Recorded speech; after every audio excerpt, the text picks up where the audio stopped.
Bueno, nos situamos ahora en el barroco, un periodo que abarca desde el año 1600 hasta el año 1750 y esta fecha de inicio y de final tienen un motivo muy importante en la música y que es que coinciden el inicio, el año 1600, con la creación de la primera ópera, Orfeo, de Claudio Monteverdi, y el año 1750 coincide con el fallecimiento de Johann Sebastian Bach, la gran figura del barroco. Bueno, el periodo del barroco en la música comparte unas características generales con las artes plásticas.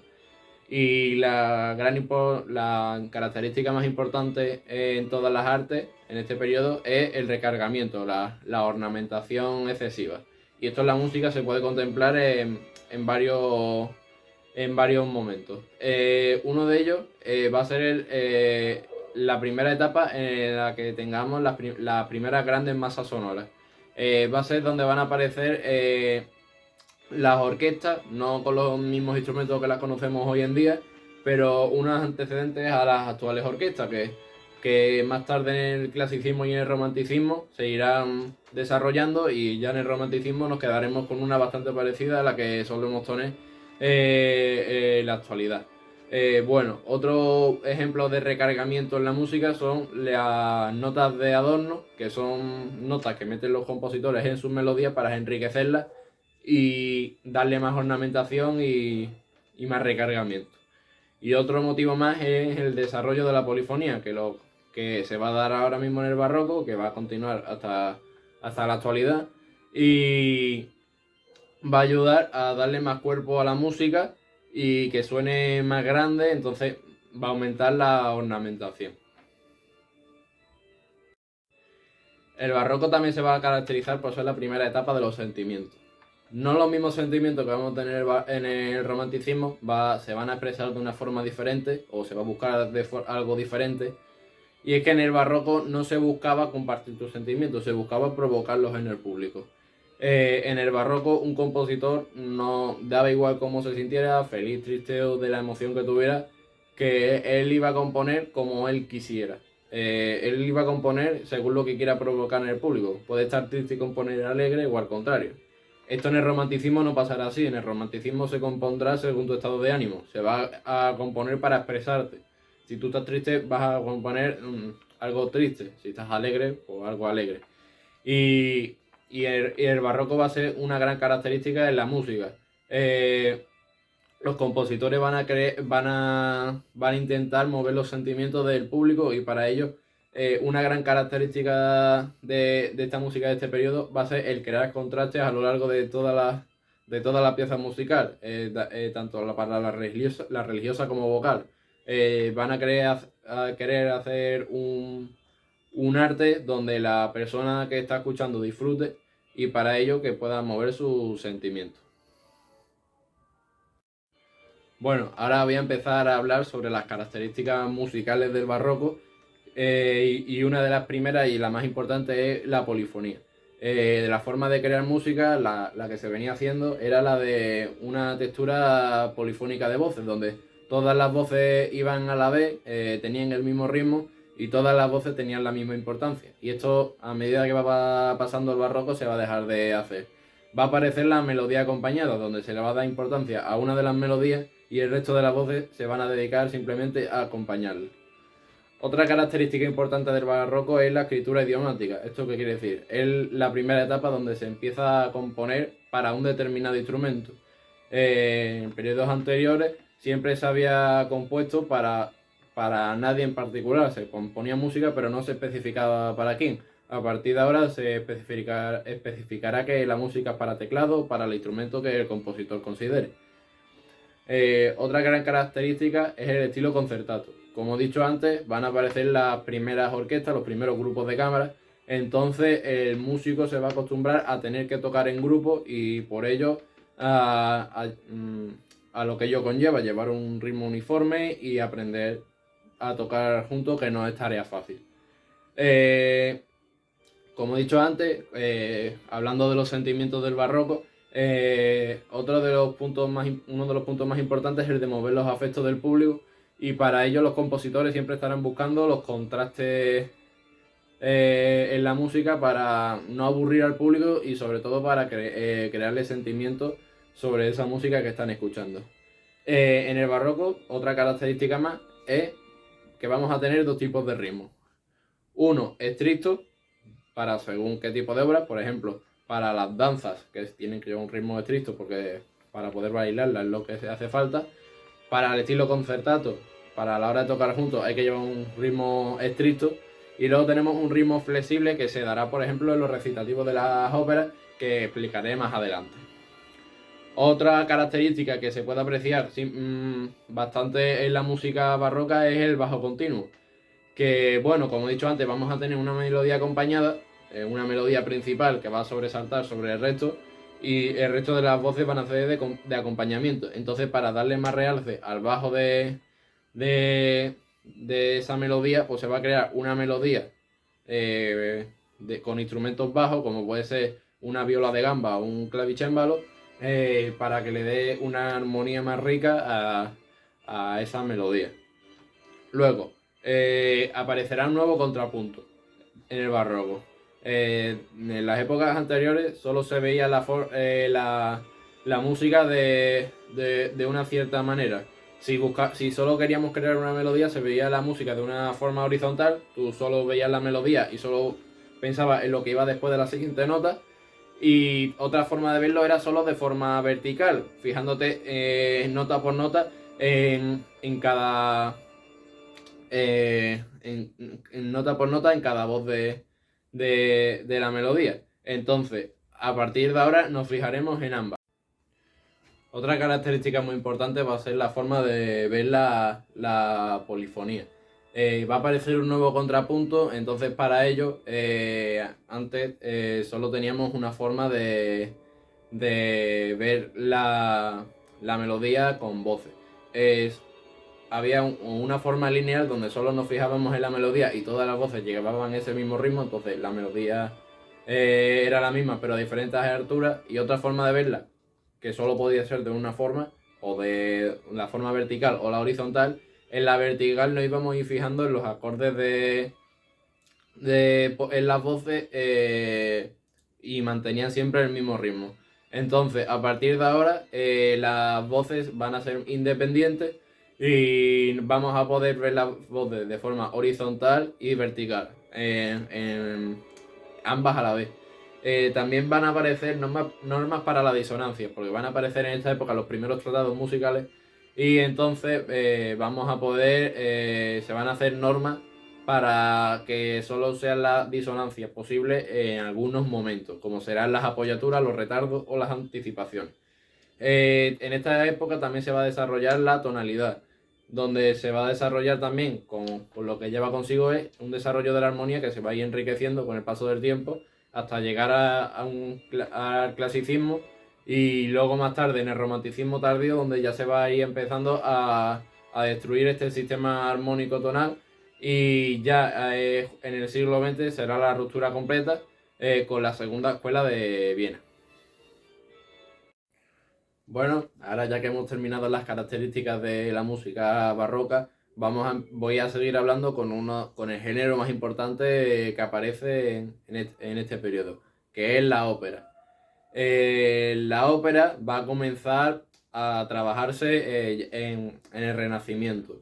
Va a surgir con ideas renacentistas, porque va a surgir en una época de luz, no en el barroco, que es una época más oscura, pero va a coincidir que la primera ópera compuesta va a coincidir con el comienzo del barroco. Entonces, para llegar a tener la ópera, un grupo de intelectuales cultos y dedicados a las artes, llamado la Camerata Bardi, se reunían en reuniones para tratar temas intelectuales o lo que a ellos les placiera. Y uno de estos temas era que querían tratar ya que estaba en el Renacimiento, sobre la antigüedad griega y romana. Entonces a ellos les fascinaba el drama griego, entonces querían incorporarlo a la época actual. Entonces, como en esta época no quedaban datos sobre la música ni griega ni romana, pues se le ocurrió mezclar la música actual con los dramas griegos y romanos. Entonces, el invento de la Alta Camerata Bardi fue el de juntar la música con el drama, y así surgió la ópera. Entonces, los primeros temas de esta época, de la ópera, perdón, como surgió en los finales del Renacimiento, van a ser temas mitológicos de la antigüedad griega. Entonces, la primera ópera, que va a ser Orfeo, que van a hacer en el año 1600, pues van a hacer con unos ideales casi renacentistas. Entonces, ya una vez en el barroco, esta ópera va a ir desarrollándose, va a ir desarrollándose desde que empieza en el barroco hasta el clasicismo, que más o menos va a ser con la que la que va a estar hasta la actualidad, pero luego en el romanticismo llegará Wagner y hará un drama musical que será completamente diferente a todo lo que hemos visto antes, y tendrá unas características propias. Como he dicho, la Camerata Bardi empieza en Italia, y estas ideas se van a ir extendiendo por toda Europa. Según el país donde estemos, los principales los principales países de Europa en este momento eran Italia y Francia. La ópera será de una manera u otra. En Italia, la ópera será un poquito más, no tan seria, será un poquito más de temas más cotidianos, y las partes que tiene también van a ser diferentes. En Italia la ópera va a estar formada por 3 elementos: una sinfonía instrumental para comenzar la ópera, donde se va a hacer un resumen de todos los temas a tratar sobre la ópera, y luego vendrán 2 partes que se irán intercalando, los recitativos y los arias. Los recitativos son partes donde los protagonistas de esta historia van a ir hablando, pero de una forma un poquito más entonada, sin llegar a hablar pero tampoco a cantar, y van a ir avanzando en el hilo de la historia. Las arias son las canciones melódicas que a la gente se le va a quedar, y con lo que la gente más disfruta, las arias de las óperas. Y en Francia tenemos una ópera mucho más seria, más refinada, como suelen ser todos los estilos franceses, y no se va a diferenciar, por ejemplo, de la ópera francesa, en que no va a comenzar por una sinfonía instrumental, sino que a ellos le van a llamar obertura, en francés obertura. Entonces, como he dicho, va a ser de temas más refinados, más hacia la nobleza, o a la aristocracia, o a los reyes. Entonces va a comenzar por una obertura, y luego tendrá las partes de recitativo y aria. Más tarde, con el paso del tiempo, en Alemania se dará el Singspiel, que es una ópera más cómica, que se empezará dando en Alemania, pero se terminará desarrollando en el preclasicismo, ya clasicismo, donde el máximo exponente será Mozart, donde ejemplos de ellos serán, por ejemplo, el Rapto en el Serrallo o la Flauta Mágica. Ya cerrando con la ópera, aparte de este gran género, que es el que abarca más en el barroco, tenemos música vocal, tanto de cámara como solística. La que más abunda en este momento son los corales de la iglesia luterana, que es un acontecimiento histórico que en la música va a tener mucha importancia, porque al crear una iglesia nueva para atraer los fieles, se hacía una música nueva que incitase a la gente a participar. Entonces se crearon los corales, y uno de los grandes autores de corales de este momento será Bach, que hará numerosos corales. Al ser alemán, pues participaba en el luteranismo. Entonces, dentro de música vocal tenemos los corales, que es la máxima música dentro de la música vocal. Y luego entraríamos dentro de la música religiosa, que vamos a tener los oratorios, que va a ser algo muy similar a la ópera, pero de forma religiosa. Y esto se va a empezar a dar por un motivo. La iglesia estaba en contra de las óperas en tiempos de Cuaresma o en tiempos de Semana Santa, en tiempos litúrgicos. Entonces, para esto van a crear una especie de óperas de temas religiosos. Y en uno de los grandes de este género va a ser Händel con el oratorio El Mesías, que es bastante conocido por la parte del oratorio El Mesías, que es bastante famoso. Luego, de la música instrumental, vamos a destacar la música para teclado, que en este caso es el clavicémbalo, y la música para conjunto. De la música para teclado vamos a tener dos estilos, un estilo más improvisatorio, como va a ser la fuga, donde va a destacar Bach, o los preludios, o las fantasías, que dan un poco más de tiento a la imaginación, donde el ritmo va a ser más flexible, como habitualmente van a ser como para teclado para un único instrumentista, pues va a poder jugar más con el ritmo. Luego la música para conjunto, ya para orquestas que, como he dicho antes, no son las mismas que vamos a tener en la actualidad, pero se van a ir desarrollando hasta las actuales. Entonces vamos a tener suites, que son un conjunto de danzas, pero a la hora de tocarlas en la orquesta eran danzas estilizadas, danzas que no estaban hechas para bailar, sino danzas que estaban hechas para ser escuchadas. Vamos a tener los primeros conciertos, que consistía en un instrumentista solista acompañado por el resto de la orquesta. Y vamos a tener las sonatas, que van a ser grupos musicales reducidos, donde se va a dar una forma que se va a desarrollar en el clasicismo y que ya explicaré. De los compositores principales de esta época tenemos a Vivaldi, compositor italiano, que se va a hacer famoso sobre todo por sus 4 estaciones, que va a ser lo que más fama le dé, y que toda esta música en general se va a descubrir en el romanticismo, con el afán de la búsqueda del pasado y de lo exótico. Entonces, los 4 compositores que ahora voy a nombrar, no es que mueran sin ser conocidos, pero no tenían ni mucho menos la importancia que tienen en la actualidad, ni años posteriores. Otro de los grandes compositores de esta época es Rameau, compositor francés, que la gran fama que va a tener es por ser de los primeros tratadistas de la música. Otro de los grandes es Händel, que se va a hacer conocido sobre todo por su música acuática, una suite, y también, como he dicho antes, por el oratorio El Mesías con su Aleluya.